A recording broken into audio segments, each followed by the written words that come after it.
Ang Panginoon ay aking kalakasan at aking kalasan. Ang aking puso ay tuniwala sa Kanya at ako'y nasa kulungan, kaya't ang aking puso ay nagagalak na mainam at aking pupurihin siya ng aking awit. Tayo po ay mag-aalay na mga awit sa ating Panginoon. At sa inyo po ang inyong mga songbok, ang mga isopya po ang ating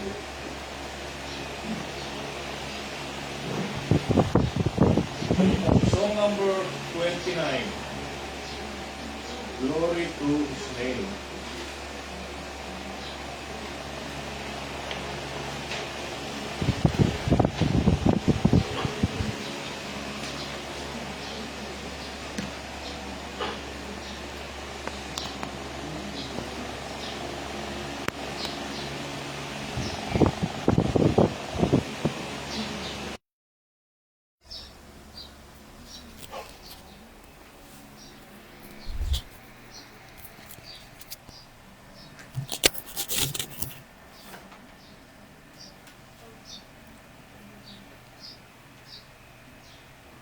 Song number 29, Glory to His name.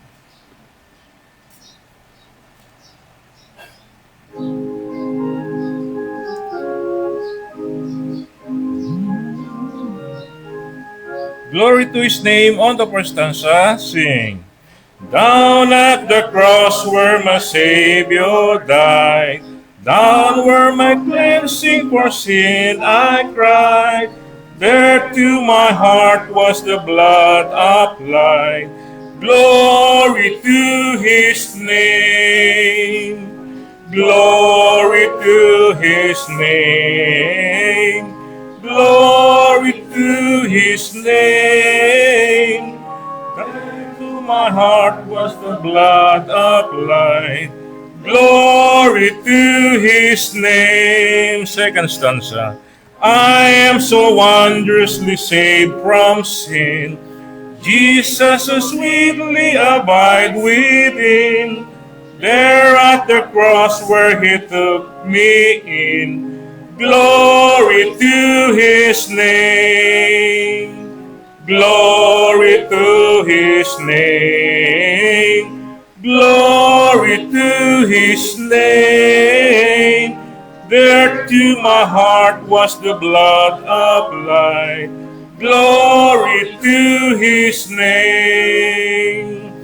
Oh, precious fountain that saved from sin, I am so glad as I entered in. There Jesus saved me, keeps me clean. Glory to His name. Glory to His name. Glory to His name. There to my heart was the blood. Glory to His name. Come to this fountain so rich and sweet. Cast thy poor soul at the Savior's feet. Plunge into day and be made complete. Glory to His name. Glory to His name. Glory to His name. There to my heart was the blood applied. Glory to His name. Isa pa pong awitin sa song number 109. Song number 109, Sweet by and by.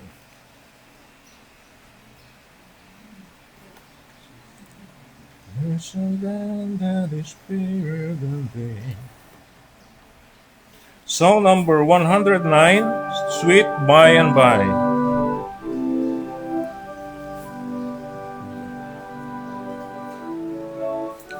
On the first stanza, ready, sing. There's a land that is fairer than day, and by faith we can see it afar, for the Father waits over the way. to prepare us dwelling place there. In the sweet by and by, we shall meet on the beautiful shore. In the sweet by and by, we shall meet in the beautiful shore. We shall see on this beautiful shore that the melting songs of the blessed, and our spirit shall sorrow no more. That the sigh for the blessing of rest in the sweet by and by, we shall meet on the beautiful shore. In the sweet by and by, we shall meet in the beautiful shore. To our bountiful Father above, we will offer the tribute of praise for the glorious decree of His love and the blessings that hallow our days. In the sweet by and by, we shall meet at the beautiful shore. In the sweet by and by, we shall meet on that beautiful shore. Amen. Purihin po ang Panginoon. Tayo po'y dadako sa pagbasa ng salita ng Diyos. Atin pong hilingin ng kapatid na Rogie.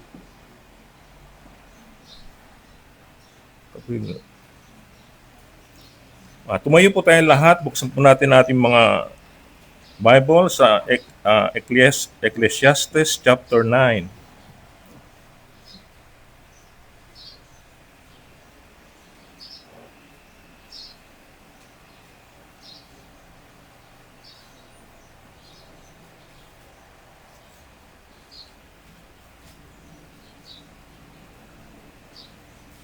Sa pagpapatuloy po ng pagbasa ng salita ng ating Panginoon, basahin po natin ang Ecclesiastes chapter 9.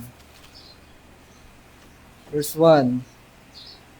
Kaya binulay-bulay ko ang lahat ng ito at ipinalagay na ang matuwid at ang matalino at lahat ng kanilang ginagawa ay nasa mga kamay ng Diyos at walang taong nakakaalam kung pag-ibig o pagkamuhi ang naghihintay sa Kanya.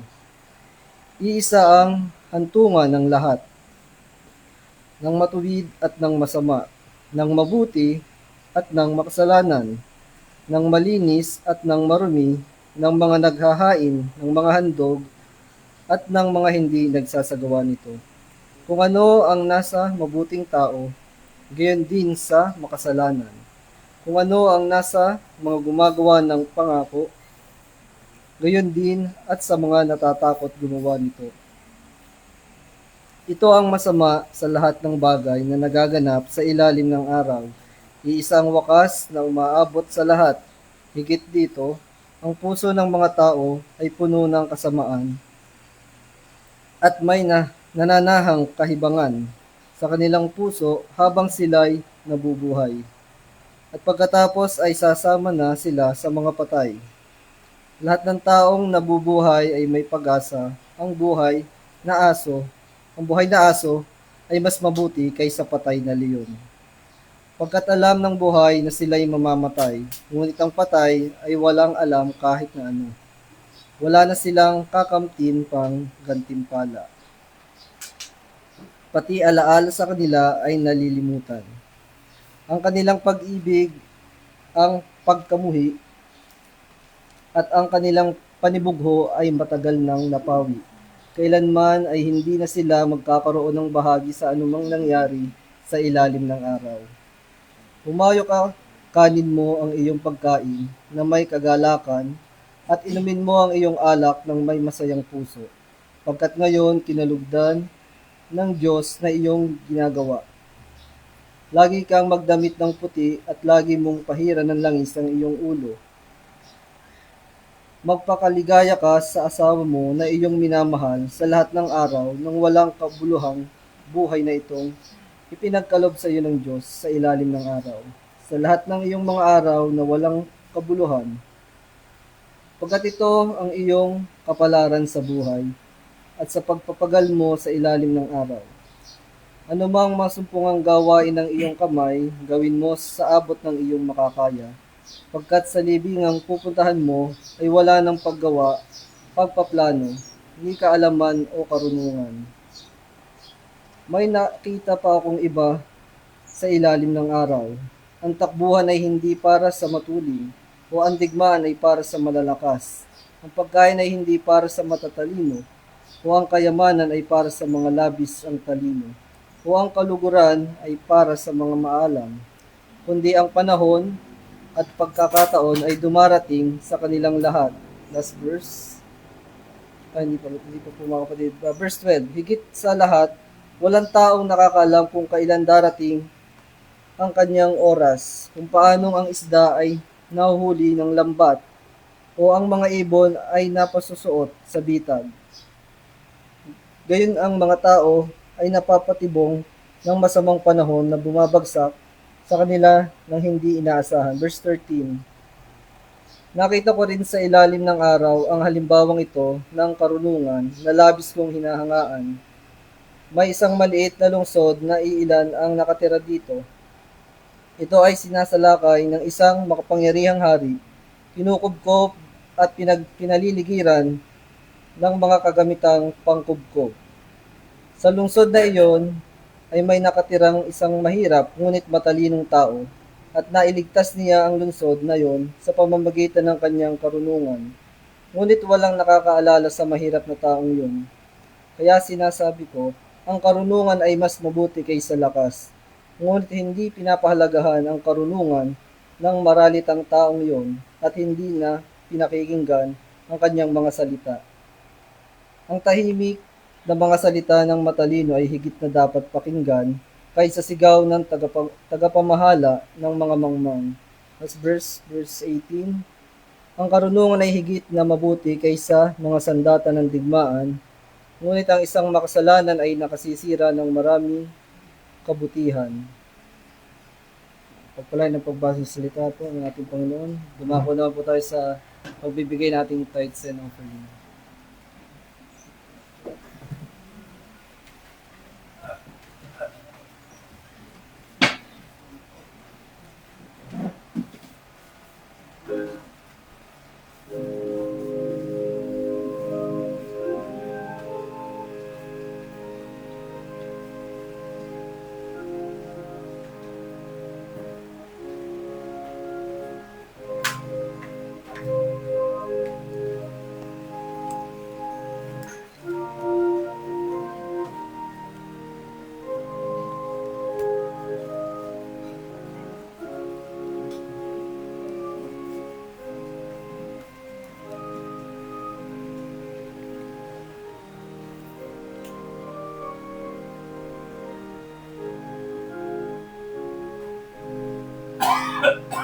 Dadako po tayo sa panalangin ng paghandog at pasasalamat.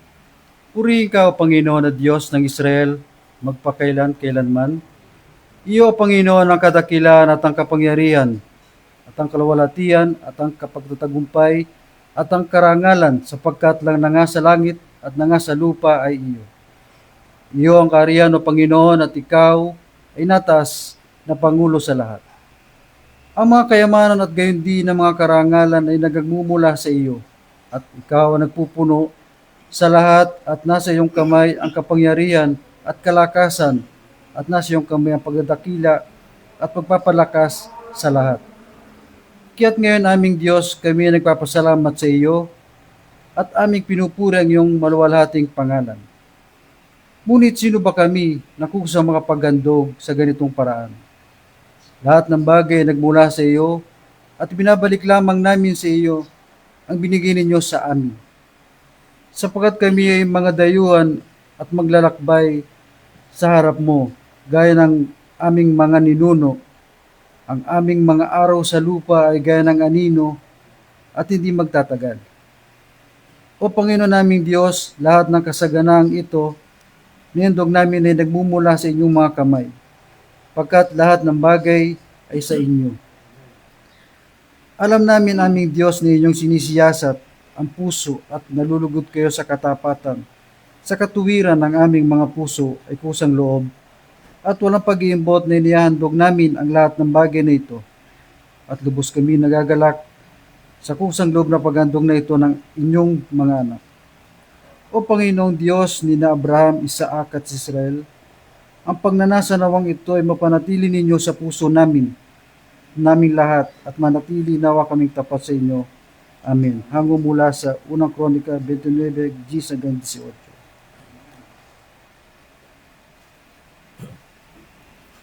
Amen. Mga kapuna po ang bawat isa at para po sa ating huling awitin. Buksan niyo po ang inyong mga songbook sa song number... How great thou art.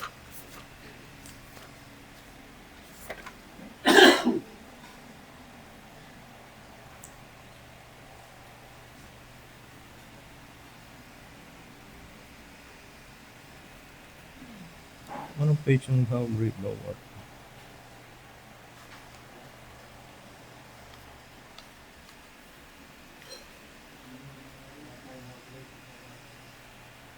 Dito na lang sa song number 143. I am thine, O Lord.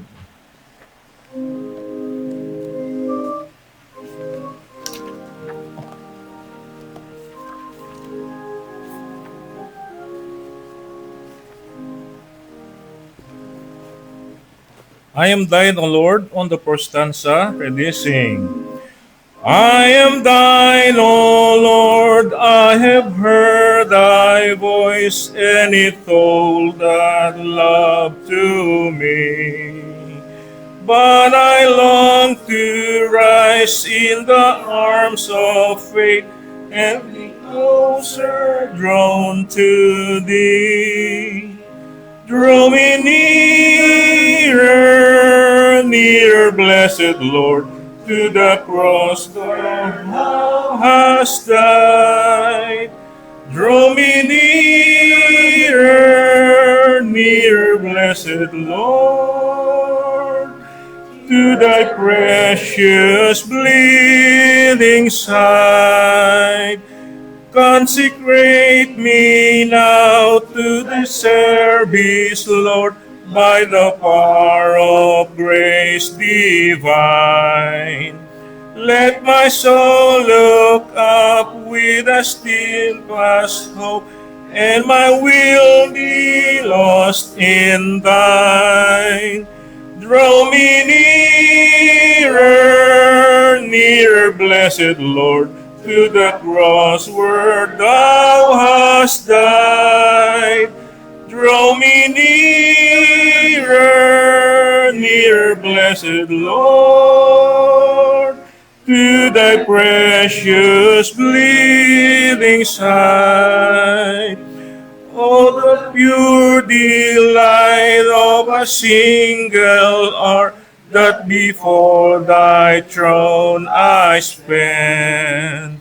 When I kneel in prayer and with thee, my God, I commune as friend with friend.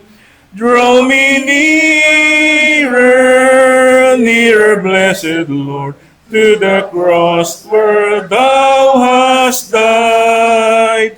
Draw me nearer, nearer, blessed Lord, to thy precious bleeding side. There are depths of love that I cannot know till I cross the narrow sea. There are heights of joy that I may not reach till I rest in peace with thee. Draw me nearer, nearer, blessed Lord, to the cross where thou hast died. Draw me nearer, Enter, blessed Lord, to thy precious bleeding side. Amen. Purihin po ang Panginoon at dadako po tayo sa pagkinig ng pangaral ng salita ng Diyos. Tawagin po natin ang ating Pastor Elder Norman Millares.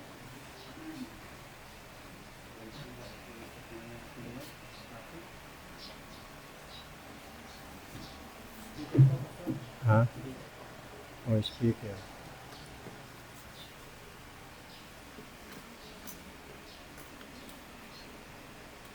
Maligayang Lord Sabbath Day po sa inyo, mga kapatid. Tayo po'y tumayo at buksan natin muli ang ating pong mga Biblia. Revelation chapter 19.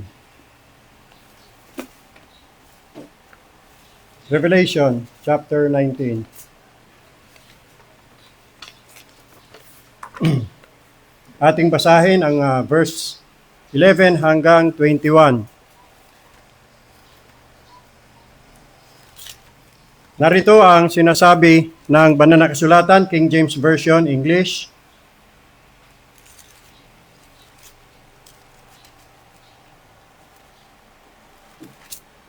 And I saw heaven opened, and behold, a white horse, and he that sat upon him was called Faithful and True, and in righteousness he doth judge and make war. His eyes were like a flame of fire, and on his head were many crowns. And he had a name written that no man knew, but he himself. And he was clothed with a vesture dipped in blood, and his name is called the Word of God. And the armies that were in heaven followed him upon white horses, clothed in fine linen, white and clean. And out of his mouth goeth a sharp sword, that with it he should smite the nations, and he shall rule them with a rod of iron. And he treadeth the winepress of the furnace and wrath of Almighty God. Last verse. And he hath on his vesture and on his thigh a name written, King of Kings and Lord of Lords. May God bless the reading of His Word. Tayo po'y dumako sa Diyos sa panalangin, tayo pong lahat ay magsilod.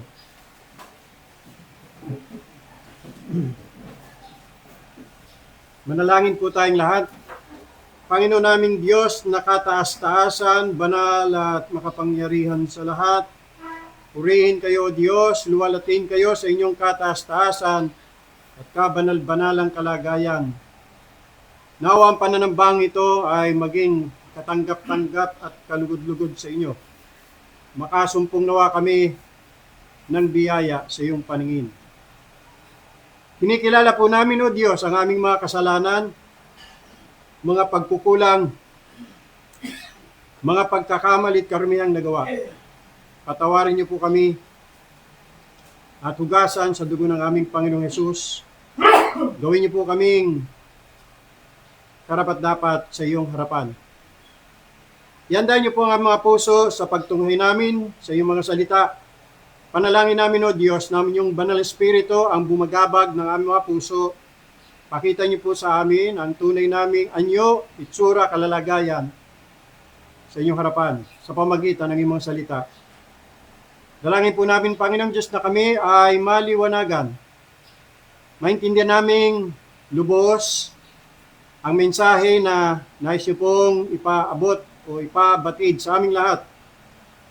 Dalangin po namin ang aming Panginoon Kristo ang may taas sa amin pong kalagitnaan. Kalugdan niyo po na kami muling yung pahayagan ng mga katotohanan. At ang iyong katotohanan ang siyang magpapabanal ng aming mga buhay. Pagpalain niyo po ang mensahe, Panginoon Diyos, gamitin niyo rin po sa ikaliligtas ng sino mang hiwalay pa kay Kristo. Pakita niyo po sa Kanya ang masama at abanyang kalagayan. Pakita niyo nawa sa Kanya ang pangangailangan niya kay Hesus Kristo. Gawin niyo po ang pagpapala ang mensahe sa aming lahat. Sa banal na pangalan ng aming Panginoon at tagapagligtas na si Hesus Kristo, ito po ang aming dalangin. Amen.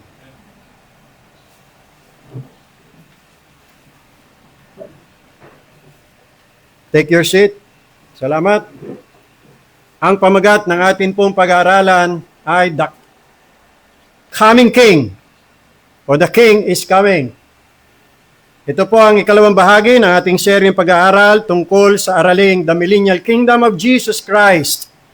Sa atin pong nakarang mensahe ay natutunan po natin na may darating na panahon ng 1,000 taong paghahari ni Jesucristo. Pero, mayroon pong mahalagang tanong. Paano magsisimula ang millennium? Hindi po ito magsisimula sa pag-unlad ng ekonomiya. Hindi po ito magsisimula sa pagkakaisa ng mga bansa. Hindi rin po ito magsisimula sa tagumpay ng mga politiko. Ang millennium po ay magsisimula sa pagbabalik ng hari na walang iba kundi ang ating Panginoong Hesukristo. Sa Revelation chapter 19, ito pong ating teksto, ating pong binasa, ay binubuksan ng Diyos ang kurtina ng hinaharap at ipinakikita po sa atin ang pinakadakilang pagdating sa buong kasaysayan ng sangkatauhan. Hindi po ito ang pagdating ng isang pangkaraniwang hari. Ito po ang pagdating ng hari ng mga hari at ng Panginoon ng mga Panginoon. Ang pinaka-tema po ng ating pag-aaral ay ito po. The Millennial Kingdom begins with the glorious, visible, and victorious return of Jesus Christ. Sa pagbabalik po ng Panginoon Kristo, ako po'y naniniwala na meron pong 4 na mukha o personalidad ang makikita natin sa ating Panginoon Kristo. Una, ang ating Panginoon Kristo sa kanyang pagdating bilang isang warrior. Christ the warrior. Pangalawa, Christ the judge. Pangatlo, Christ the king. At ang pang-apat ay Christ the bridegroom. Yang 4 na yan ay mahayag pagdating ng ating Panginoong Kristo. Umpisan po natin ang una. Sa pagdating ng ating Panginoong Kristo, darating siya bilang isang mandirigma. Sa talatang 11 ng ating pong teksto, ganito po muli ang ating mababasa. And I saw heaven open. The warrior comes from heaven. Magmumula po siya sa langit. At ito'y yung pangyayari matapos i-announce yung marriage supper of the Lamb. At lahat ng mga naanyahan doon ay tinawag na mapalad. Pagkatapos na anunsyo po yun, ang sumunod na eksena, ito na, yung kanilang pagbaba mula sa langit. Yan. Kaya nakita po natin mga kapatid, nabuksan ang kalangitan at mula sa kalangitan yan ay bumaba ang hari kasama ng kanyang mga hukbo. Kasama ang bride, kasama ang lahat ng mga banal na kanyang tinubos, na binuhay na maguli, at kasama rin po ang mga anghel.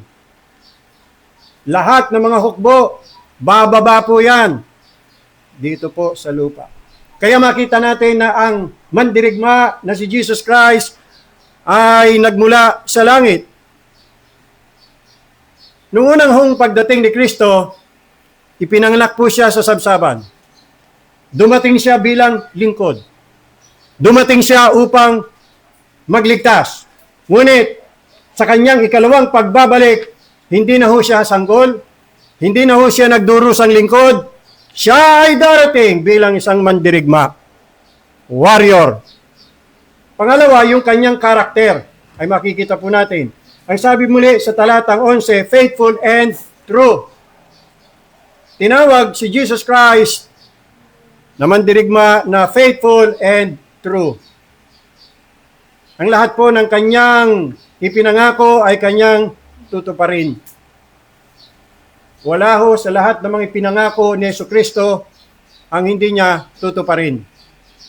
Marami pong hari, marami pong mga leader, marami pong mga pinuno ang nagsisinungaling, marami pong leader ang nabibigo.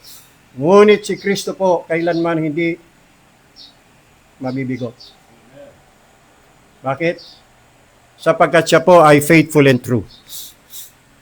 Kaya, karapat dapat siya ng ating tiwala. Kaya ang ating Panginoon Kristo, tiyak pong maaasahan. Binigo na ho tayo at patuloy na binibigo ng maraming mga leader.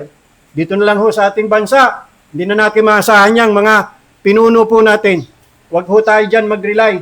Hindi na ho tayo makaka-expect pa ng anumang kaginawaan at pagbabago sa ating buhay. Hintay na lang po natin ang pagbabalik ng ating Panginoon Kristo sapagkat siya ay faithful and true.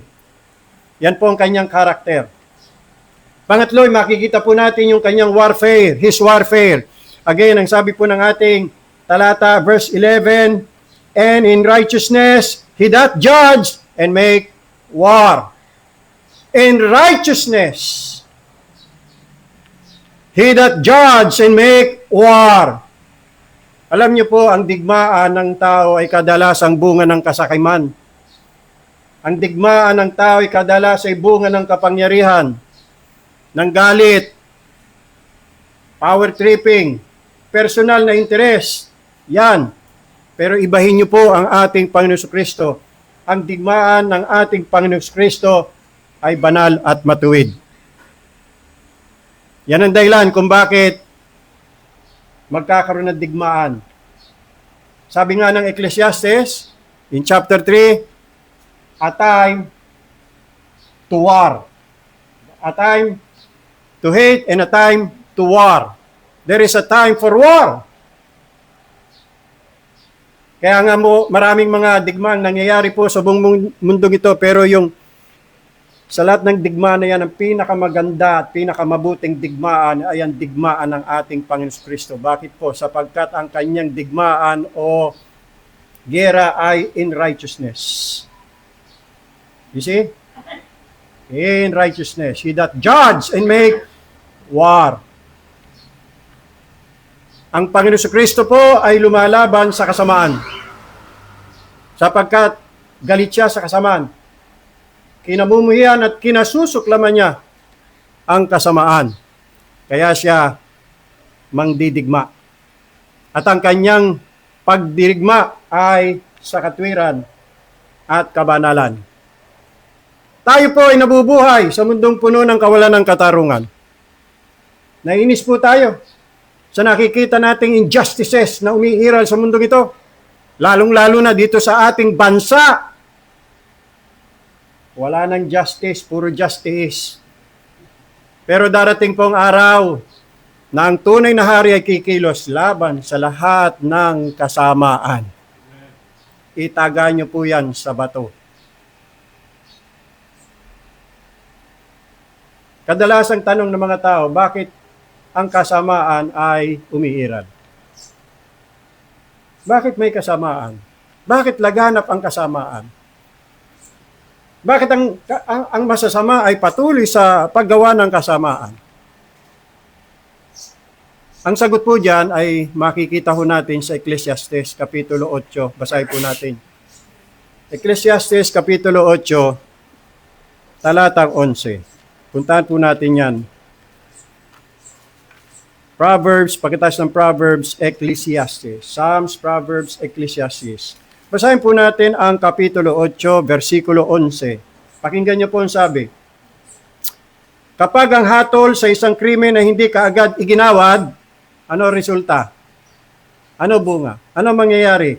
Ang puso ng mga tao ay napupuspos ng mga pamamaraan sa paggawa ng masama. Kita nyo? Kung hindi agad na ipaiiral ang katarungan, hustisya, ibig sabihin, kung hindi agad napaparusahan, ito pong mga masasama, kadalasan pa ngay nakakalusot, nakakatakas. Yan. Kadalasan pa nga na-absuelto.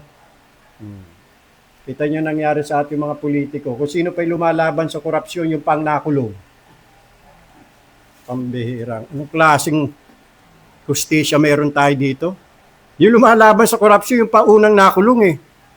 At yung gumawa ng kasamaan at korupsyon, yun ang namamayagpag, yun ang malaya. Kita mo yan.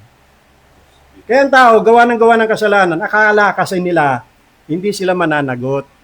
Akala kasi nila makakalusot, makakatakas sila. Yan. So nakita niyo na mga kapatid, kung bakit ang mundo to pasama ng pasama. Kasi nga hindi nasa-serve ang justice. Hindi napaparusahan agad yung mga gumagawa ng kasalanan o kasamaan. Tuloy, verse 12.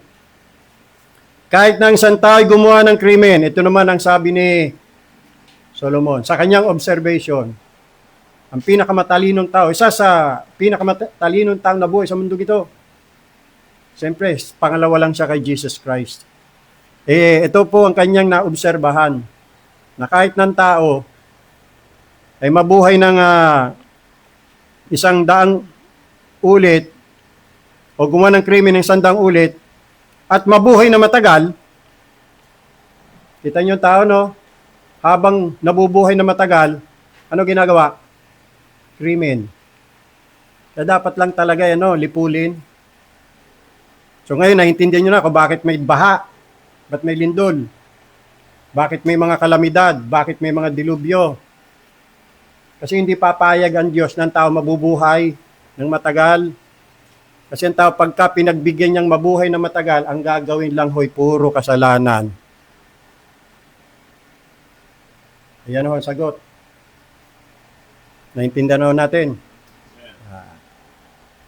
Ginamit din ng Panginoon ang kasamaan ng mga tao para hatulan niya ang mga masasama nung nagkaroon ng COVID. Plus, nagkaroon pa ng vaccine. May COVID na, may vaccine pa. At mukha yatang mas maraming namamatay sa vaccine kaysa sa COVID. Di ba? Pinayagan ng Diyos yan. O ngayon, ninaani na ng mga tao. Ang vaccine, mabigat. Bagsik. Yung mga anlulusog ng katawan, ang lalakas, biglang nagkasakit sa hindi may paliwanag na kadahilanan. Ultimo mga doktor, hindi malaman kung ano ang cause. Doon sa Amerika, pinaliliwanag na ho yan. Sa Kongreso, sa Senate, may mga eksperto na ho na nagpaliwanag po dyan. Vaccine, ang dahilan. Ba't ang mga tao biglang inaatake sa puso, bigla na lang, nanginginig, biglang nagka-cancer, bigla sumakit ang ulo, ang utak, tinubuan ng mga bukol. See? Ang explanation ng mga eksperto doon ay vaccine. Ang ganda-ganda ng kalusugan wala naman sakit sa puso, bigla inatake sa puso. Patay. Biglang nagkaroon ng sakit sa puso. Yan ho Kita ho ninyo mga kapatid. Kaya, hindi ho nararapat ng mga tao mabuhay na matagal Kasi habang tumatagal ang buhay, lalong gumagawa ng kasalanan. Kaya napipighati ho at nalulungkot po ang Diyos sa ginagawa ng mga tao. See? Kaya nga ho niya nilipol ang mga tao sa panahon ni Noe. Sobra na ang corruption, violence. Kasi ang every imagination ng puso ng tao nung panahon yan ay puro evil. Ganon din ngayon. Wala namang pagkakaiba. Mas malala pa nga sa ating panahon. Yan. Ngayon, sabi ni Solomon, kahit na mabuhay pa ng matagalan tao, alam kong magiging mas mabuti ang kalagayan ng mga taong natatakot sa Diyos. Siyempre, pag ang tao ay may takot sa Diyos, gagawa ba yan ng kasamaan? Hindi. So bakit ang tao gumagawa ng kasamaan? Wala na kasi siyang takot sa Diyos. There is no fear of God before their eyes. Ang tao po ngayon, daring na, napaka-daring na sa paggawa ng kasalanan. Lantara na. Wala nang nararamdamang kahihiyan. Wala na. Proud pa nga Pinagmamalaki pa nga niya kung ilan napatay niya Yung dalawang barkada, nagkwentuhan Brad, ilan na napatay mo? 2. Ay wala ka. Ako 10 na Kita mo yan. Kailangan ba ipagmalaki yun? Ganun po ang tao. Proud na siyang gumawa ng kasalanan. Proud na siyang gumawa ng kasamaan. Pero ang tao po may takot sa Diyos, ay naku po, manginginig po yan. Kahit pumatay ng langgam, hindi niya magagawa. tatakot. Nanginaya sa langgam. You know what I mean? Verse 13. Gayunman, dahil sa ang masama ay hindi natatakot sa Diyos, hindi magiging mabuti ang lahat para sa kanila. Kahit ng tao, magpakasawa siya sa paggawa ng kasamaan, tinitiyak po ng Diyos na hindi po magiging mabuti ang kanyang magiging kalagayan. Ang mga araw nila ay hindi hahaba na gaya ng anino. Pagbabayarin din sila ng Diyos.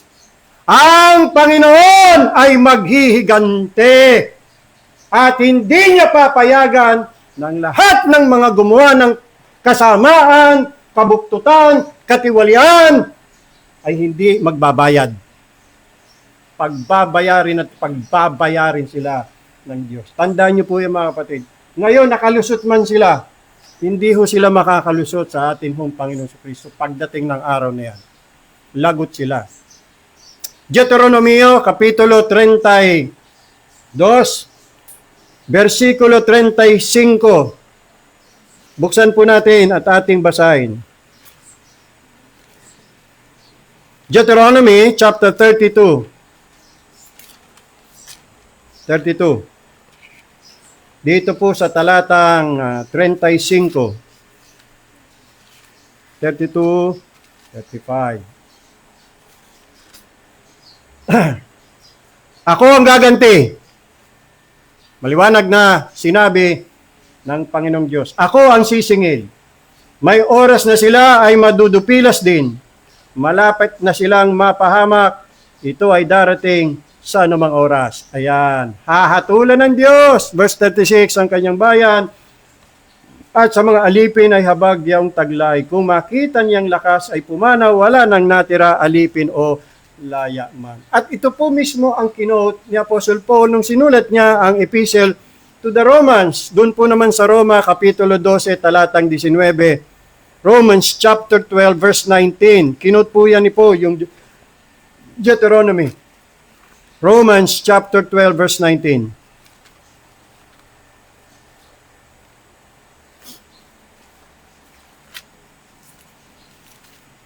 Romans chapter 12, verse 19. Inulit po yan. Para magsilbing tanda po sa ating lahat. 12:19. Mga kapatid, huwag kayong magiganti. Inapi ka ba? Pinagkaitan ka ba ng katarungan? Di mo ba nakuhang hustisya? Inargabyado ka ba? Ano dapat mong gawin? Ito, huwag kang gaganti. Bagkos ay bigyang puwang ang puot ng Diyos. Hayaan mong Diyos ang gumanti para sa iyo. Pagkat nasusulat, akin ang paghihiganti, ako ang gaganti, sabi ng Panginoon. Promise niyan. Ipaghihiganti ka niya. Kaya nga may kasabihan, huwag mo ilagay ang hustisya sa iyong mga kamay. Kahit na galit ka na sa kaaway mo, gusto mo ng sabunutan, gusto mo ng barilin, gusto mo ng pasabugin ang kanilang bahay. Minsan nakaisip tayo ng gano'n. Pero hindi tama ho yun. Paubaya ho natin sa Panginoon pag-igat. Nangako naman ho ang Panginoon no? Gaganti siya para sa atin. Lagot po yan, mga gumagawa ng kasama. Akala ho nila makakalusot sila. May araw din sila. Kaya huwag tayo magmadali. Na gusto natin lipulin lahat ng mga sama, pati kapitbahay mo. Na hindi mabait sa iyo. Gusto mo sa imahinasyon mo talaga naman durog na Dinikdik mo na No? Sa panaginip mo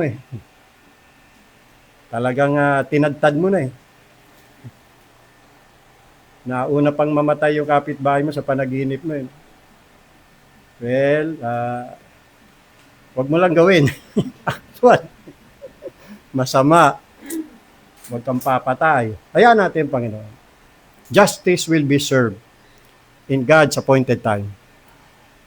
Tiis lang talaga. Hintay tayo. Pero hindi ho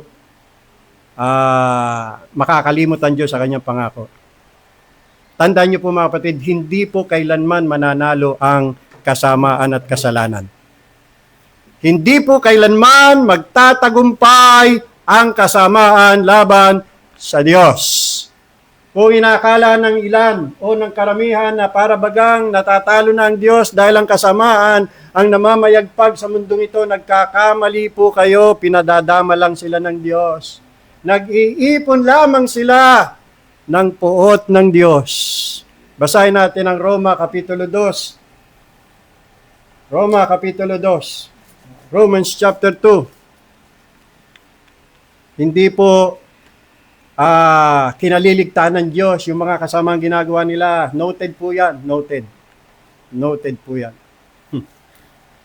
Nag-iipon lang ho sila ng galit ng Diyos. Yan. Dito po sa talatang 5. Romans chapter 2. Verse 4. O binabali, wala mo ba ang kabaitan, pagpipigil at katyagaan ng Diyos? Yun po dahilan kung ba't hindi niya agad ine-execute ang judgment. Kasi po ang Diyos mabait. At ang Diyos po ay matiyaga, long suffering. Yan ang isa sa nakahangahangang katangian ng Diyos. He is long suffering. Nagtitiis din po ang Diyos. Baka akala ho ninyo, marunong din ho siya magtiis. Kaya lang ho, yung kanyang pagtitiis, may hangganan din ho yan. Yan. Kaya pasalamat po yung mga gumagawa ng kasamaan. Pasalamat ka, buhay ka pa. Kahit karapat dapat ka ng hatulan ng Diyos. Kasi ang Diyos ay long suffering sa iyo. Kaya huwag mo sayangin yan, yung long suffering ng Diyos.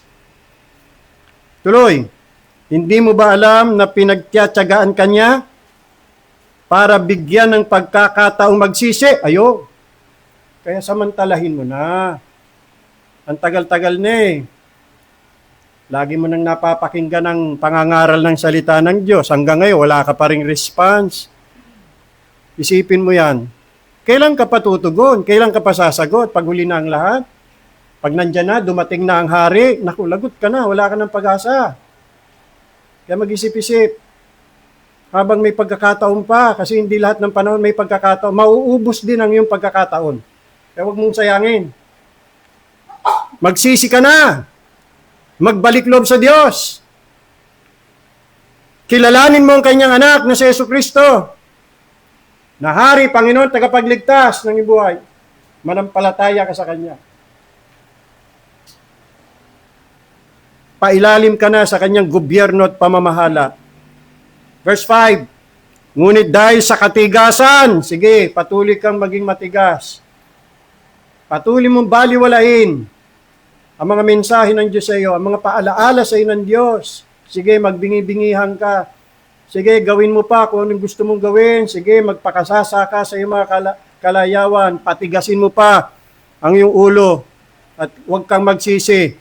Sapagkat pag ginagawa mo yan, ay lalo mong pinabibigat ang parusang ipapataw sa iyo sa paghahayag ng kanyang puot sa araw ng kanyang paghatol.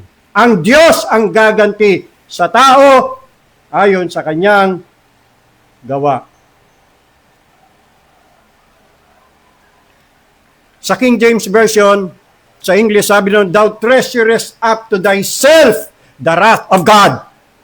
Tinitipon mo para sa iyong sarili ang puot ng Diyos. Kaya sa araw na yan, pagka ibinuhos na ng Diyos yung puot niyang naipon laban sa iyo, gaano kaya katindi ho yun? Anong intensity kaya yun? Baka hindi lang intensity 7, hindi lang intensity 8, intensity 1,000. Lago. Tandaan po natin yan, sabi ng Panginoon, ako ang maghihiganti. Vengeance is mine, maghihiganti ang Diyos.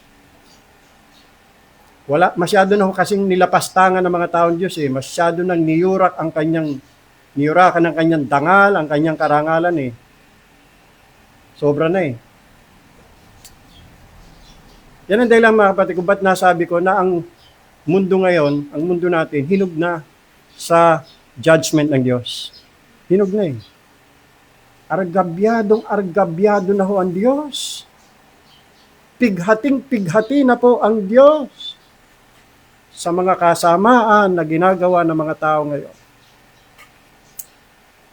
Huwag na ho nating dagdagan pa. Matuto ho tayo sumunod sa Panginoon.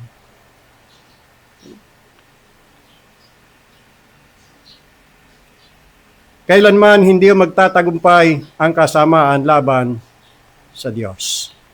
Kaya naman ito ang ikatlo. Pagdating ng ating Panginoon Kristo, mahayag siya bilang judge. Christ, the judge. Una ay makikita natin ang mga mata ng paghatol, the eyes of judgment. Look at in verse 12, going back to our text in Revelation, chapter 19, verse 12, His eyes. Anong uri ng mga mata meron o tinataglay ang ating Panginoon Kristo? His eyes were as a flame of fire. Mga matang nagniningas ng apoy sa tindiho ng galit. Wala hong nakakaligtas sa paningin ng ating hari ng mga hari at Panginoon ng mga Panginoon. Sapagkat ang sabi ho ng ikalawang Kronika, Kapitulo 16, talatang 9, ang kanyang mga mata ay nagpaparot paparito sa buong kalupaan. Basahin po natin yan, Kronika, ikalawang Kronika 16, talatang 9. 2 Chronicles chapter 16, kung gusto niyo pong tingnan, sige po, maganda po yan. That's for your own benefit. Sa talatang 9, 16:9. Sapagkat ang paningin ng Diyos ay abot sa buong daigdig. His eyes nagtuto and fro sa lahat ng panig ng daigdig upang patatagin ang lahat ng taong buong pusong nakatalaga sa Kanya. Ang ginawa mo ay kamangmangan, kaya makikipagdigma ka mula ngayon. Nakikita po niya ang ating mga gawa. Nakikita po niya ang ating mga salita. Nakikita po niya ang ating mga motibo. Walang anumang bagay na lihim ang hindi hayag sa Diyos. Lahat ng bagay sa atin, alam niya, nakikita niya. Lahat ng ating ginagawa, alam niya.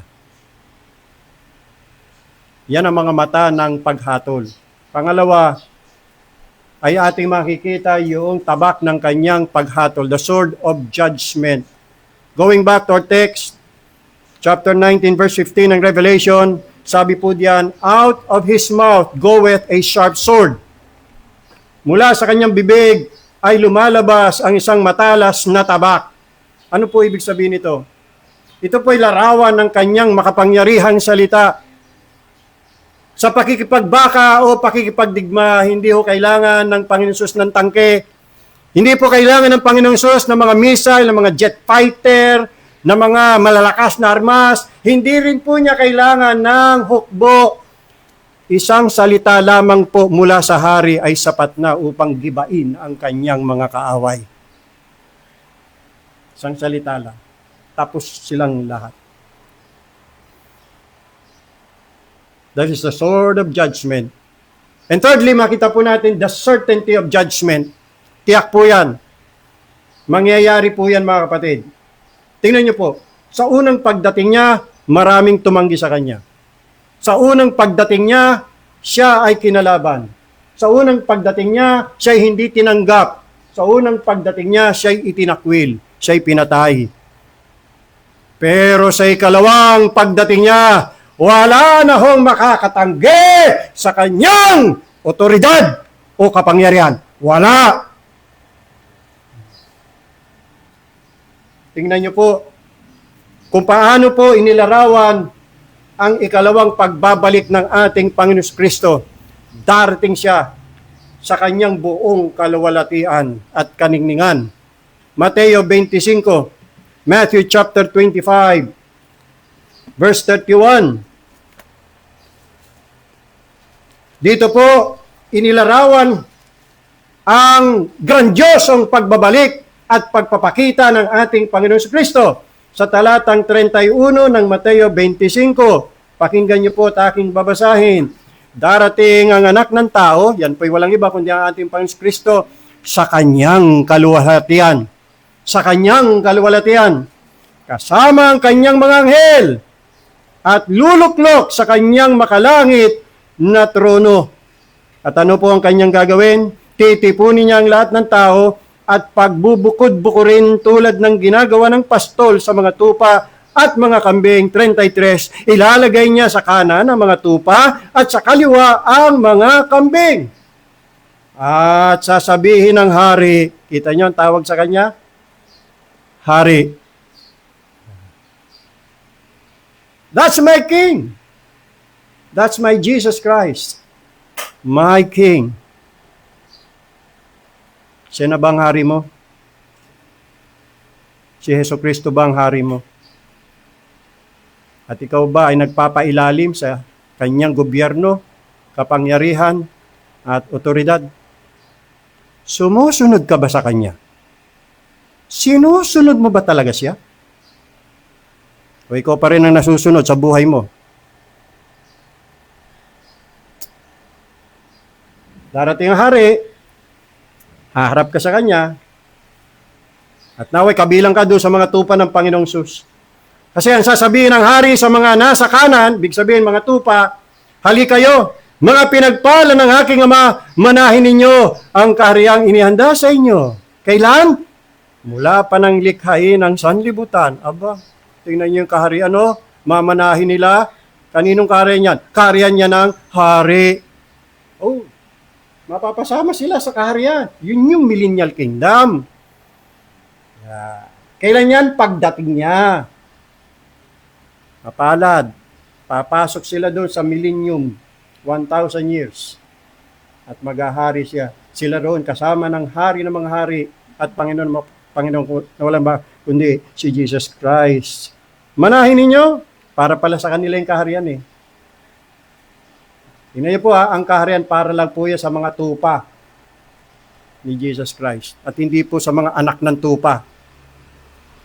Manahin ninyo ang kahariang inihanda sa inyo mula ng likhain ng sanlibutan. Pero doon sa mga, ito po sa kanan, doon sa kaliwa, anong sasabihin niya? Tingnan niyo po sa talatang 41, sa mga kambing. Ibig sabihin, sa mga tumakwil, ni-reject, hindi nakinig, hindi sumunod kay Jesus Christ, hindi siya sinampalatayanan, hindi siya kinilala, binaliwala siya. Ito sasabihin niya, malagim, nakakakilabot po. Ano sasabihin niya? Sasabihin naman niya sa mga nasa kaliwa, lumayo kayo sa akin. Mga sinumpa, doon kayo sa apoy na hindi mamamatay na inihanda sa dyablo at sa mga kampon nito. Ngayon, nabasa mo, wag naman sana dumating ang panahon na mismong marinig mo yan ng personal. Wag naman sana. May pagkakataon ka pa ngayon. Ano gagawin? Magsisi. Magbalik loob sa Diyos. Kilalanin mo si Hesus Kristo na Panginoon at tagapagligtas. Totoo po ito. Napakahalaga ng bagay nito. At napakahalaga po ng tanong na ito. Handa ba tayong humarap sa hukom? Are we ready to face the judge? Are we ready? Are you? Are you ready to face the judge, Jesus Christ? Handa ka na ba? Ang ating pong kaligtasan na hindi po nasa relihiyon, hindi po nasa ating mga mabubuting gawa. Ang iyong kaligtasan, ang aking kaligtasan, ay nasa Panginoong Hesus lamang. Walang sino mang makapagliligtas sa iyo mula sa kasalanan, mula sa kabayaran ng kasalanan, at mula sa kahatulan ng kasalanan, kundi tanging si Jesus Christ lamang. Kay Hesus Kristo po ay mayroon pong kapatawaran. Sa lahat ng mga nagkasala laban sa Kanya, gaano man kalaki, gaano man kalubha ang kasalanan, baliwala po yan kay Jesus Christ. If you will only come to Him, Repent of your sins. Ask God for forgiveness. And God will forgive you for the sake of His Son, Jesus Christ, or in behalf of His Son, Jesus Christ. Makakamtan mo ang kapatawaran ng Diyos. Nasa Panginoong Hesus lamang ang kapatawaran at kaligtasan. Kaya naman, ito po ang mensahe. Be reconciled to God. Yes, ikaw, makipagpayapa ka na sa Diyos.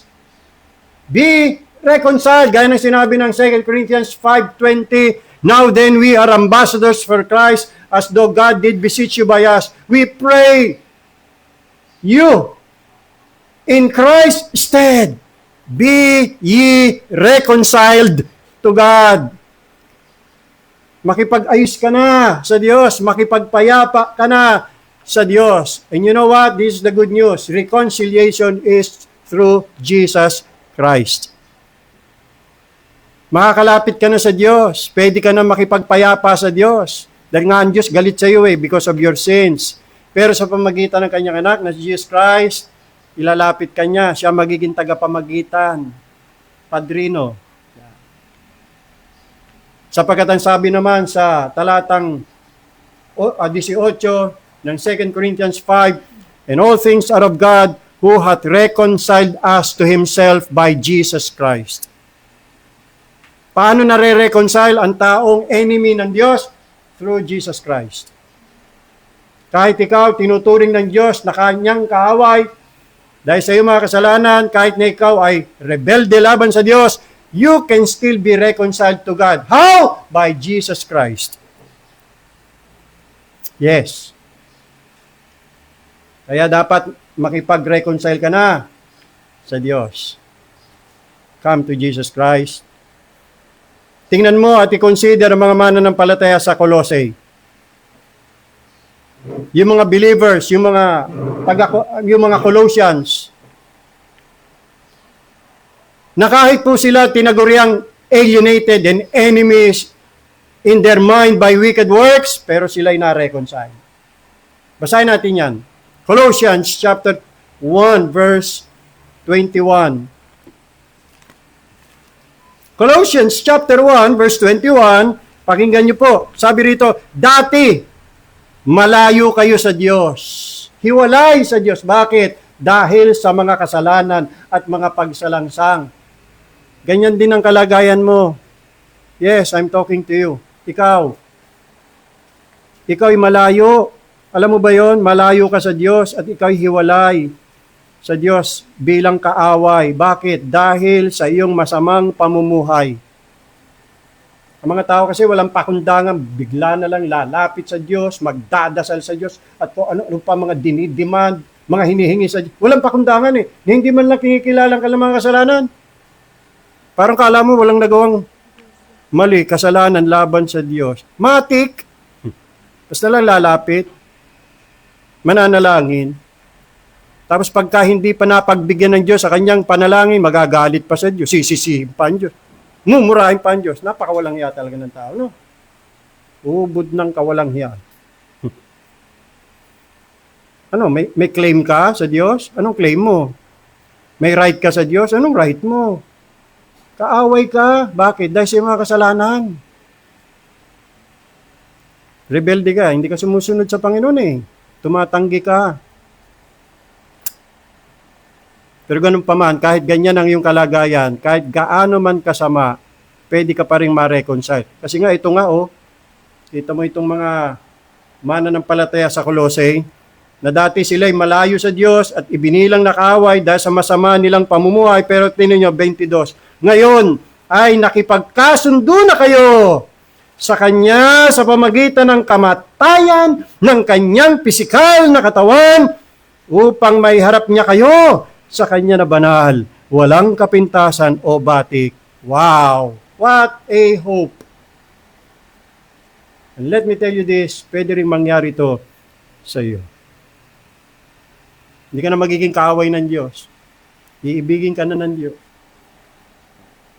At ibibilang Kanya. ibibilang na niya ikaw na kanya. Kanya. Alright. Thirdly, not only Jesus Christ will appear as a warrior, not only that Jesus Christ will appear as a judge, but He will also appear as King. Christ the King. Again, ang sabi ng ating teksto, chapter 19 ng Revelation, verse 16, tinawag siyang, look at that, King of Kings and Lord of Lords. You see that? Jesus Christ is King. He will not be King. He is already King. Matagal na. He is the universal King. Hindi lang po siya hari ng mga Hudyo. Hindi lang po siya hari ng Israel. Siya ay hari ng buong sanglibutan, ng buong kalupaan. Ang mga hari, siya ang hari ng mga hari, Panginoon ng mga Panginoon. Natingnan niyo po ang mga hari ng mundo. Meron po silang limitadong sakop, pero si Kristo po hindi. Siya po'y hari ng lahat. At siya po yung ipinangakong hari. He is the promised King. Not only He is the universal King, but He is also the promised King. Siya po ang katuparan ng Psalm 2 na binasa natin na Sunday. Siya rin po ang katuparan ng Isaiah 9, 6 and 7. Nasabi ho doon, for unto us a child is born, unto us a son is given, and the government shall be upon his shoulder, and he shall be called Wonderful, the Mighty God, the Everlasting Father, the Prince of Peace. Jesus Christ. Siya rin po ang katuparan ng Lucas 1:32. Yan po ang ating babasahin. Luke chapter 1, verse 32. Luke 1:32. Basahin natin yan, mga kapatid. Ito yung prophecy.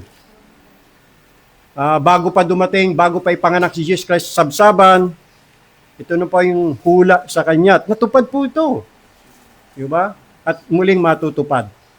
Luke chapter 1, verse 32.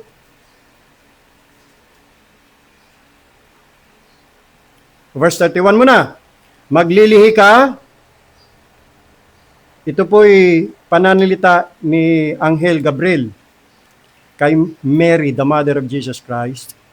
Sabi niya, maglilihi ka at manganganak ng isang lalaki at siya'y pangangalanan mong Jesus.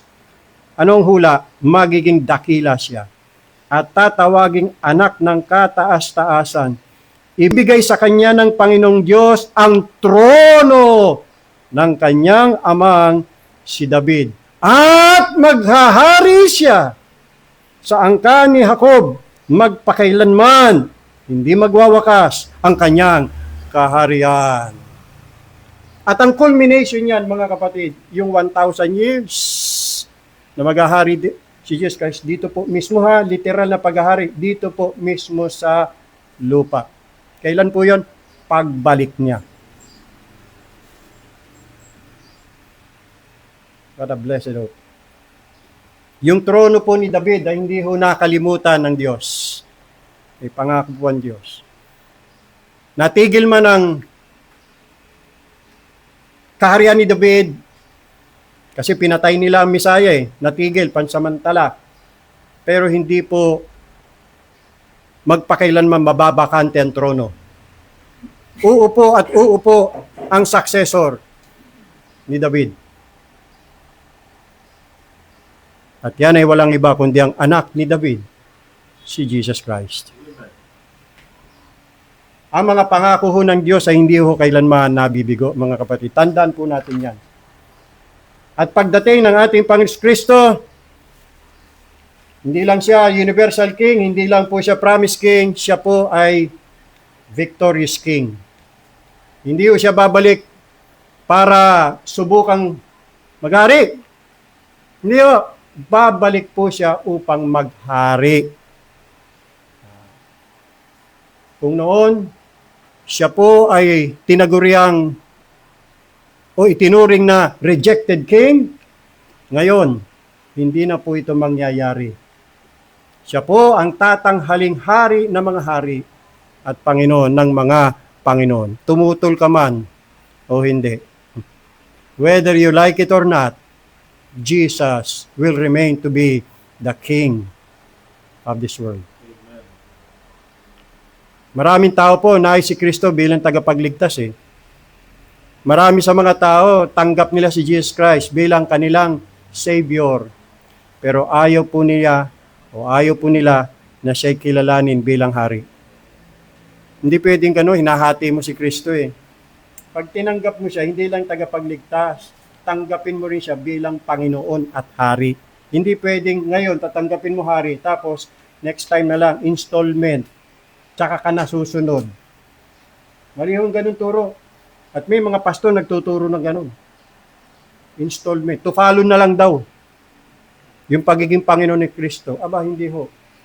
Kung hindi mo tatanggapin si Jesucristo bilang Panginoon at Hari, hindi mo rin siya pwedeng tanggapin bilang tagapagligtas lang. Ano ibig sabihin niya? Kasi marami sa mga tao gusto tanggapin si Kristo bilang tagapagligtas para mailigtas sila mula sa impyerno. Ayaw niya pumunta ng impyerno. Kaya, nung nangaral ang pastor, tanggapin mo si Jesus bilang yun tagapagligtas. Kung ayaw mong mapunta sa impyerno, kaya mabilis pa sa alas 4, andun ka na agad sa harapan. Kauna-unahan ka lumapit sa harapan. Umiiyak pa, tulo ang uhog. Oh, Jesus Christ is my Savior. Pero walang pagsunod pagkatapos nun. Kasi hindi siya Panginoon mo. Maraming ganyan. Gusto lang sila iligtas ng Panginoon mula sa impyerno, pero ayaw nila na sila iligtas ni Jesucristo mula sa kanilang mga kasalanan. Umiibig pa rin kasi sila sa kasalanan eh. Hindi ho pwedeng ganon. Kaya nga, repent and believe. Hindi lang mag-believe, repent. Kasuklaman mo, talikuran mo, kamuhian mo, layuan mo ang kasalanan, ang pagsuway. Tsaka ka lumapit kay Jesus Christ.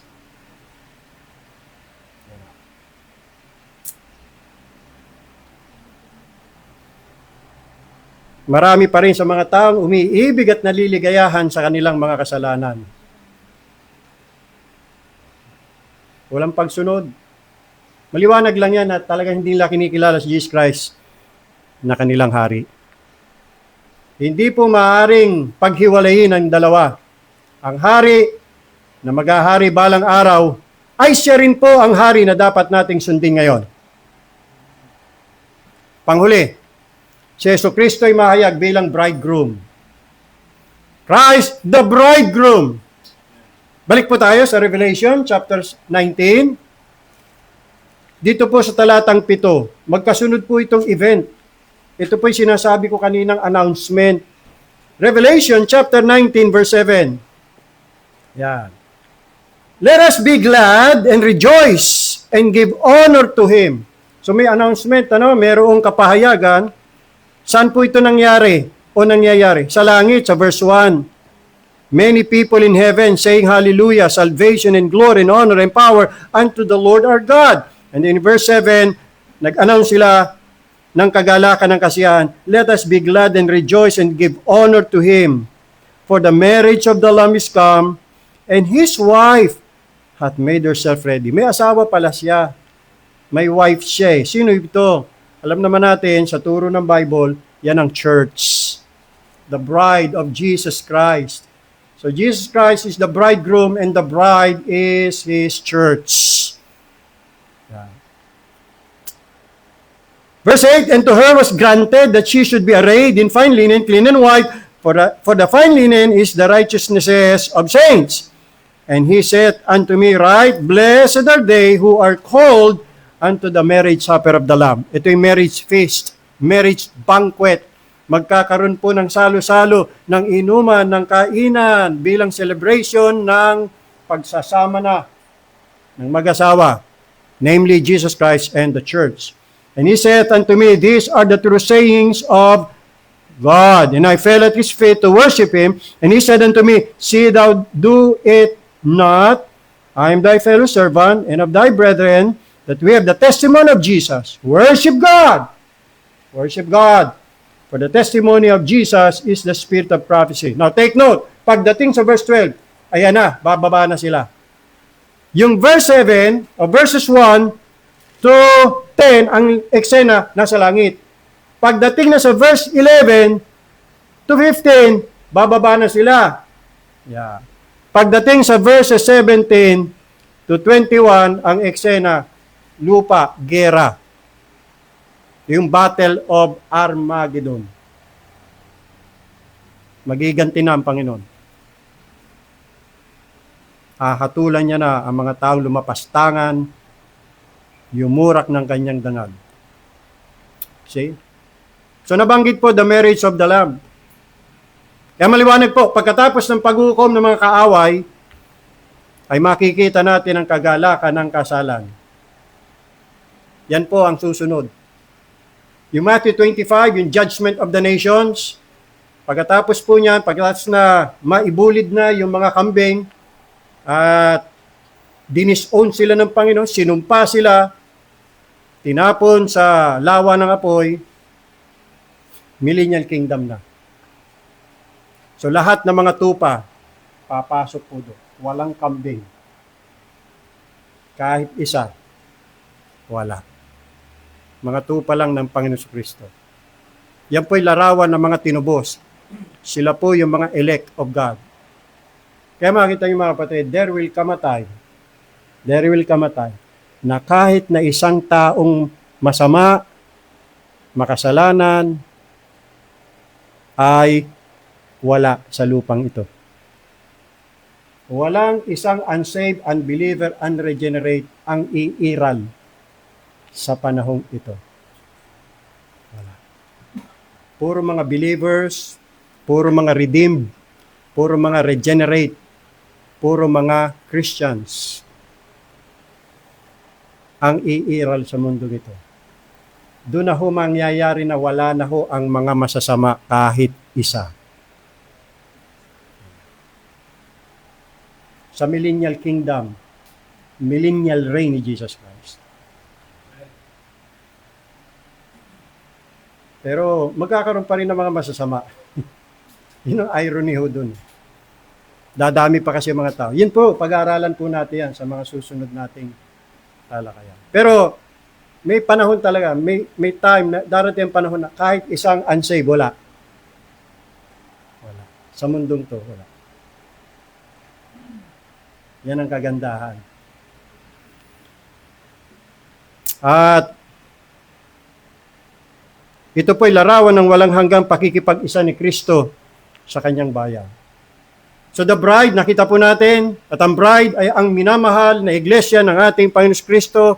Sila po yung nilinis at tinubos ng dugo ng kordero, purchased by His own blood, the church of God, ayon po sa Acts 20:28. And this is the blessed hope. Again, ang sabi po dito, blessed are they which are called unto the marriage supper of the Lamb. Napakapalad na mga makakalahok doon sa kapistahan. Kumbaga, ano ito, reception. Yeah. Matapos nang makuha ni Jesus Christ yung kanyang bride, i-consummate na nila ang kanilang marriage, magkakaroon ng engranding piging. Mapalad ang mga makakasama doon sa kaligayahang iyon ng pagsasama ng bridegroom at ng bride.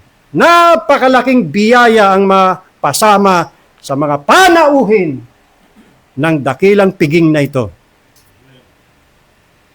Ang pinakamalaking paghahanda para sa hinaharap ay hindi ho yung pagkain, hindi ho yung pera, hindi po yung ari-arian.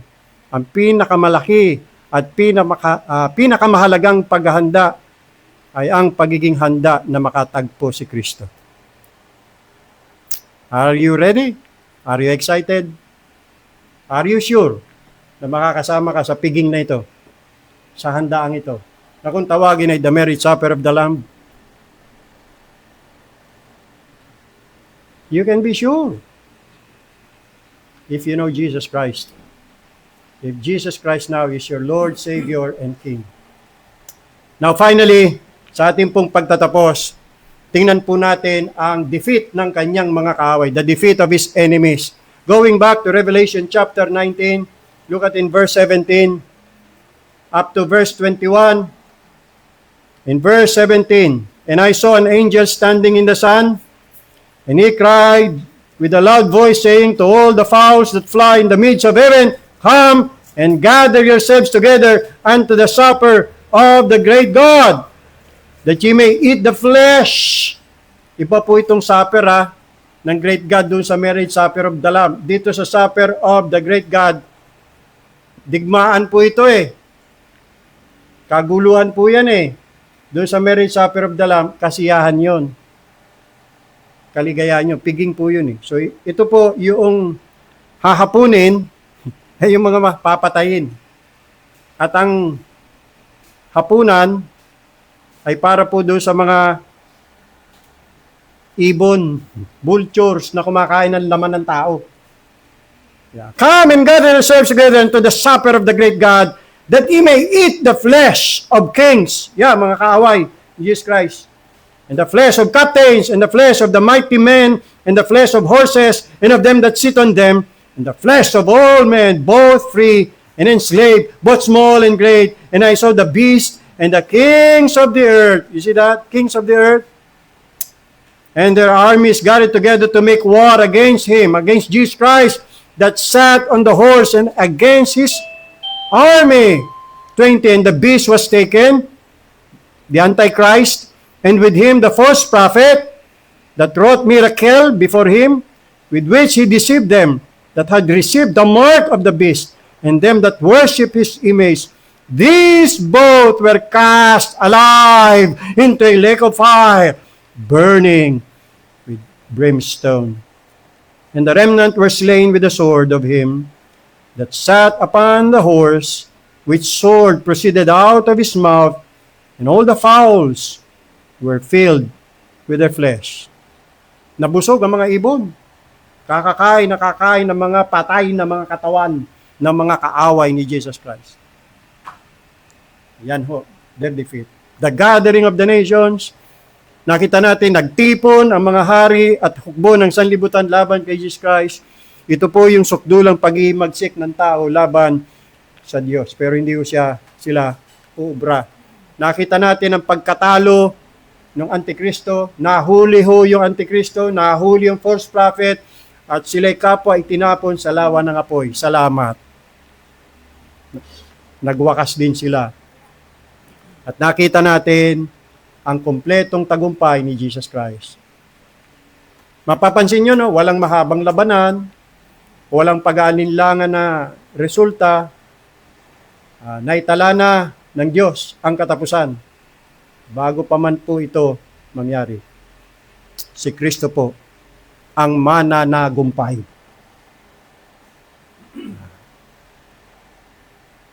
Minsan, sa ating obserbasyon ngayon ay mukha yatang nananalo ang kasamaan. Minsan tila nangingibabaw mga kaaway ng Diyos, pero ang huling kabanata ng kasaysayan ay naisulat na po. Ang hari po ang magtatagumpay, hindi sila. Napakaganda, no? Ay. Ang Revelation chapter 19 po ay nagpapakita sa atin ng apat na dakilang katotohanan. Muli, darating ang hari, hahatol ang hari, maghahari ang hari, magtatagumpay ang hari.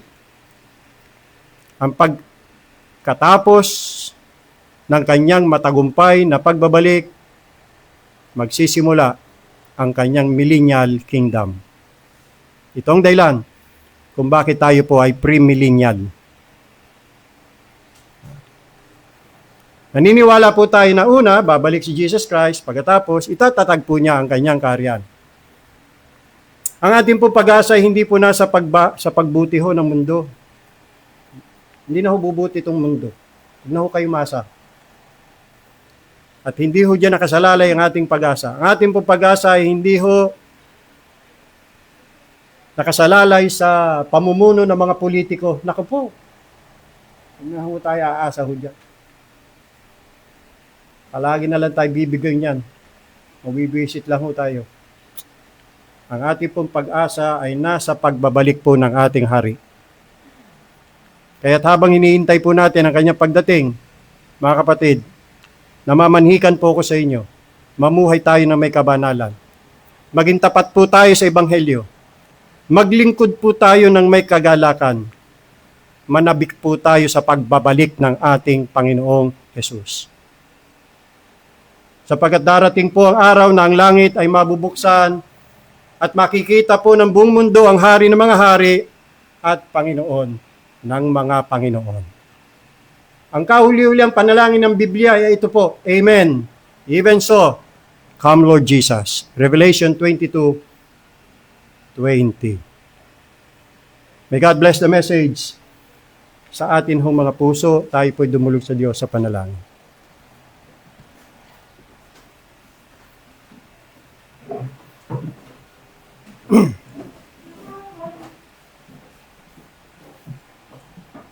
Panginoon naming Diyos, Ama na nasa langit, matapos namin mapakinggan ang inyo pong napakaganda at kahangahangang mensahe, lubos po namin kayo pinupuri. At dahil ipinahayag niyo sa amin ang plano po ninyo, napakaliwanag, napakaganda, tungkol sa hinaharap, tungkol sa pagbabalik ng iyong anak na si Jesus Christ. Na yan po ang aming dapat abangan, sapagkat yan po ang pinakamagandang kaganapan na mangyayari sa mundong ito. Ang ikalawang pagbabalik ng aming Panginoon Jesus. Una na siyang dumating dito, subalit nakalulungkot, hindi siya kinilala bilang hari. Siya po ay itinakwil, binaliwala, at ang nakapanlulumo ay siya'y pinatay. He was a rejected king. Pero nangako ho siya, may promise siya na siya'y babalik muli. And this time, wala na hong makapipigil, wala na hong makakatutol, wala na pong makakakontra at makalalaban sa kanya. Sapagkat siya'y magiging victorious king. Taglay ang lahat ng kapangyarihan at kaluwalhatian. At lahat ng hindi yuyuko sa kanya ay may masamang kalalagayan. Lahat ng hindi kikilala sa kanya na hari ay inyong parurusahan. Tatanggapin nila ang iyong matinding galit at puot at sila inyong ibubulid sa lawa ng apoy. At sila do'y pahihirapan araw at gabi magpakailan-kailanman. O Panginoon naming Diyos, nagpapasalamat kami na meron na kayong itinakdang araw na ipaghihigantin niyo po ang inyong mga anak, ang mga inapi, ang mga pinagkaitan ng hustisya, ng katuwiran, ng katarungan. Salamat. Kami po'y nagagalit sa kasamang nangyayari ngayon sa mundo pero wala kaming magawa, kundi ang manalangin. At magtiwala sa inyo, Panginoong Diyos, na kayo ay may kontrol at nasa ilalim ng lahat ng ito sa inyong pangangasiwa at pamamahala. Meron po kayong matalino at mabuting layunin. Kaya pinaubaya po namin sa inyong lahat. Pero pinakita niyo po sa amin yung dapat naming abangan, yung dapat naming hintayin at doon ilagak namin ang aming pag-asa at yan ay ang pagbabalik ng aming Panginoon Jesus. Kinasasabikan po namin yan, Panginoong Diyos. Hihintayin po namin yan. Bigyan niyo lamang kami ng biyaya na makapagtiis pa, na makapaghintay pa. Kahit na sa kasalukuyan ay pawang kahirapan at pagtitiis ang aming dinaranas. O Panginoon naming Diyos, aliwin niyo po kami sa pamagitan ng mga pangakong ito, sa pamagitan ng mensaheng ito. Huwag nawa kaming mawala ng pag-asa. Di pa may naalala po namin ang aming mga mahal sa buhay, baka sila po ay hindi pa ready. Sapagkat hanggang ngayon, hindi pa rin si Jesus Christ ang kanilang Lord, Savior, and King. Maawa kayo sa kanila. Sana'y napakinggan nila mensaheng ito, bagabagin nyo sila, umaksyon na sila, habang may panahon pa, habang hindi pa huli ang lahat. Tulungan nyo sila, Panginoong Diyos, makalapit sa inyong anak, na si Jesus Christ. Buksan niyo ang kanilang mga mata. Makita nila ang kagandahan ng Panginoon Kristo at ang kasamaan at kapangitan ng kanilang mga kasalanan, ng kanilang mga pagsuway, ng katigasan ng kanilang mga ulo. Bagabagin niyo sila sa kanilang mga kasalanan at magkaroon sila ng tunay na kalungkutan at pagsisisi at hangaring talikuran na ang kanilang mga kasalanan, pati na rin ang kanilang mga sarili. At kilalanin na si Jesucristo bilang kanilang lahat-lahat. Maawa kayo sa kanila, Panginoong Diyos. Isinasamo namin ang inyong kaawaan para sa kanilang kaligtasan. Maraming salamat, Panginoong Diyos, sa mensaheng ito. Sa panahon na kami ay lugmok, na para bagang kami wala ng pag-asa, sa panahon kami ay batbat na mga kahirapan, batbat na mga kadalamhatian, pagsubok, at pighati, nawang mensaheng ito ang magbibigay sa amin ng pag-asa at kaaliwan. Darating din ang panahon, matatapos din ang lahat ng aming mga paghihirap dito sa lupa. Pagdating ng araw na yon, dito sa lupa ang Panginoon Kristo na ang maghahari at kami kanyang paghaharian. Sapagkat ngayon sa aming buhay, ang Panginoon Kristo nang naghahari sa amin. Salamat, salamat, pinasuko nyo kami, Panginoong Diyos. Salamat, kami pinatawad nyo sa aming mga kasalanan. Salamat, kinawaan nyo kaming mga rebelde. Salamat, iniligtas nyo po kami mula sa aming mga kasamaan at mga kasalanan. Salamat, pinatawad nyo kami. Salamat sa aming Panginoon Kristo. Purihin kayo aming Diyos ngayon at magpakailanman. Pinagpipray po namin mga kapatid namin na may mga malulubhang sakit, tulad po Sister Marlene, Panginoong Diyos, maawa kayo sa kanya. Gandi po kay Sister Norma. Pinagpipray po namin. Iba pa na mga kapatid, Brother Nelson, si Brother Resty, si Brother Jundel, at ganun din po si Brother Alex na may karamdaman. At ganun din po si Mrs. Blasco na narito. Salamat po at nakapakinig siya ng iyong mga salita. Salamat at mabuti-buti na po ang kanyang katawan.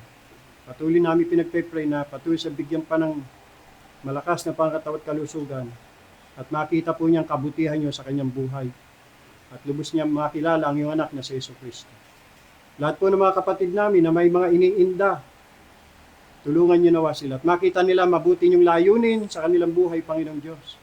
Makita nila kung anong purpose ng mga afflictions na ito, ng mga sufferings, at now ito'y sa kanilang ikatututo upang sila'y mas lalong maging masunurin sa inyo at maging banal at paghandaan ang pagbabalik ng Panginoon Hesus.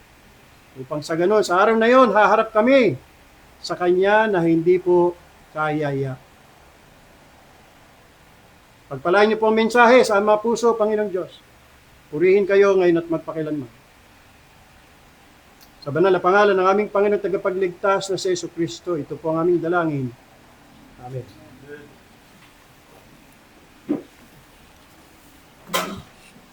Atin pa ring sambahin ang ating Diyos. Awitin natin ang doxology.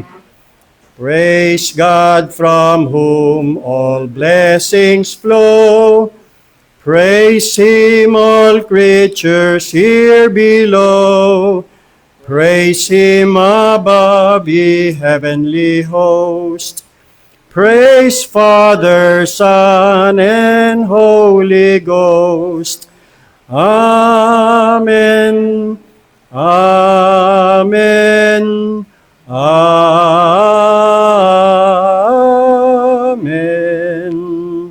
Maupo muna ho. Bigyan daan po natin ating mga announcement. Ang dami ho. Alin ba dito?